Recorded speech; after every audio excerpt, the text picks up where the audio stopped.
美军参联会主席米莱下令对过去5年来中美两军的军事接触进行全面审查。这种贼喊捉贼的做法受到中国舆论的挞伐，因为中美两军的所谓相遇，基本都是中方对抵近侦察的美军舰机进行警告驱离。但值得注意的是，米莱是在与中国军方高层通话之后下达的审查命令，因此也有落实两国两军管控分歧的因素。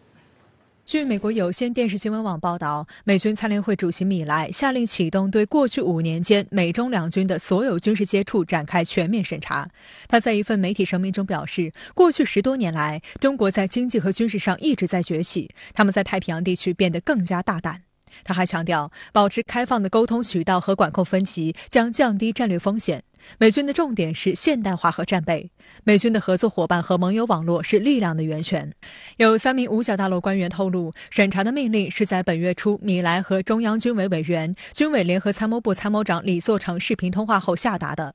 根据中国国防部发布的新闻稿，在本月7号的通话中，李作成对米莱强调，中方在事关国家核心利益问题上没有任何妥协退让的余地，如果有人肆意挑衅，就必然遭到中国人民坚定的反制回击。双方认为，保持两军关系稳定发展，避免引发冲突对抗，符合双方共同利益，双方可就此保持沟通。有美国国防部消息人士声称，米莱下令审查全面包括过去5年中中美两军所有的接触行为，尤其是中方舰机过分靠近包括飞机和舰艇在内的美国军事资产的情况，以使美军深入了解解放军军事活动模式的任何变化。分析指出，在近年来美军对华抵近侦察愈演愈烈的情况下，米莱下达的审查命令虽然有贼喊捉贼的嫌疑，但仍可被视为美方管控风险的具体措施。那么美军呢，他就要查一下。那么我想呢，实际上是有好处的，因为我们看到这个美国的军舰和飞机经常出现在中国的周边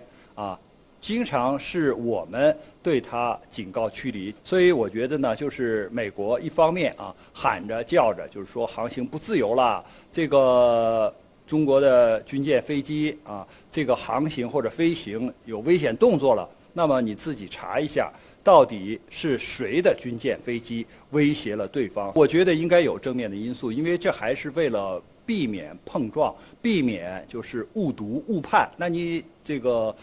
全面的检查一下之后呢，那当然就可以看出来谁是麻烦的制造者了。有国际法学者指出，美军所谓的航行自由行动，尤其是抵近侦察，破坏了联合国海洋法公约的无害通过原则。但美国素来动辄以舆论战来美化其军事行动，例如近期美海军本福德号驱逐舰在1周之内接连到南海西沙、南沙和台海挑衅，美海军第7舰队对此高调炒作。值得注意的是，解放军南部战区新闻发言人在就本福德号擅闯中国西沙领海发表谈话时，就发布了解放军跟踪监视并警告驱离本福德号的画面。本福德号驱逐舰呢，它实际上是在探测或者侦察中国的所谓底线或者是变化。它在西沙啊，就是靠近我们的岛屿啊，这个进入领海之后呢，它看到你有什么样的反应。那么到了南沙之后呢，它再看你，就是没有划领海基线的，又有什么样的反应？由于台湾是中国的一部分，那么既然大陆和台湾都属于是一个中国，那么台湾海峡，当然它这个之间就只有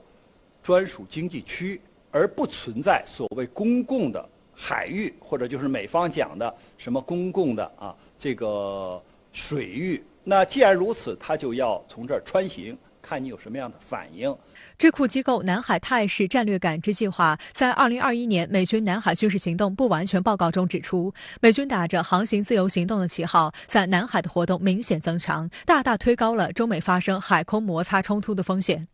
报告指出，2021年美军分数次向南海地区部署4个航母打击群、2个两栖戒备群、11艘攻击型核潜艇、22架次轰炸机。在空中，美军大型侦察机在南海开展抵近侦察约1200架次；在海上，美军海洋监视船、海洋测量船等侦察船也频频在南海开展作业，累计达419舰日。